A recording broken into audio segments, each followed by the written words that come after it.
الحمدللہ وحدہ لا شریک لہ والصلاۃ والسلام علی من لا نبی بعدہ۔ ہر جانور میں 7 اعضاء ایسے ہیں کہ جس کا کھانا مکروہ ہے، اس سے بچنا چاہیے۔ حضرت مجاہد فرماتے ہیں کان رسول اللہ صلی اللہ علیہ وسلم یکرہ من الشاۃ سبعا، نبی کریم صلی اللہ علیہ وسلم بکری کے 7 اعضاء کو کھانا ناپسند فرماتے تھے: الدم خون، الحیا مادہ جانور کی شرمگاہ، والانثیین خصیتین کپورے، والغدہ غدود، والذکر نر جانور کی شرم پیشاب کی جگہ، والمسانۃ مسانہ، والمرارۃ پتا۔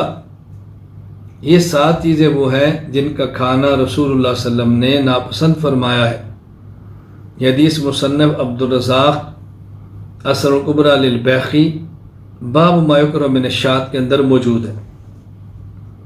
یہاں ذرا کچھ وضاحت سن لیں۔ پہلی بات یہ سمجھیں کہ یہ 7 اعضاء کا کھانا مکروہ ہے۔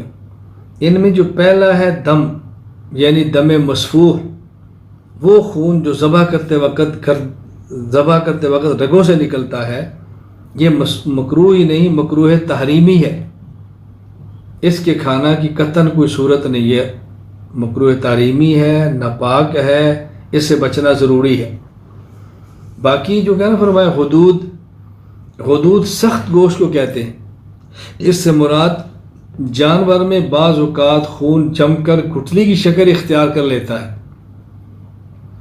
اور کبھی کسی بیماری کی وجہ سے جلد اور گوشت کے درمیان سخت گوشت کا ٹکڑا بن جاتا ہے۔ اسی طرح کبھی ہڈیوں کے درمیان سخت ٹکڑا بن جاتا ہے، جسے اردو میں گلٹی گانٹھ کہتے ہیں۔ اس کے ارد گرد کبھی چربی بھی ہو جاتی ہے۔ یعنی غدود کوئی متعین حصہ نہیں ہے، بلکہ کسی جانور میں موجود ہوتا ہے، کسی میں نہیں بھی ہوتا۔ وہ گٹھلیاں ہیں، ان کا کھانا ناپسند ہے۔ مسانہ پیشاب کے جمع ہونے کی جو تھیلی ہے اس کو مسانہ کہتے ہیں۔ پتا جگر کے نیچے چھوٹی سی تھیلی جس میں کڑوا مائع مادہ موجود ہوتا ہے۔ اگر ان اعضاء کی پہچان نہ ہو تو پھر کسی ماہر سے، کسائی سے، شخص سے پوچھ لینا چاہیے۔ ہاں، یہ بات دیر نشین فرما لیں، اوجڑی کا کھانا جائز ہے بغیر کسی کراہت کے۔ اوجڑی وہ بڑی تھیلی ہے جس کے اندر کھایا ہوا جانور کا چارہ موجود ہوتا ہے، یہ کھانا جائز ہے۔ صاف اچھی طرح کر لیں، کھانا ناجائز نہیں، مکروہ نہیں۔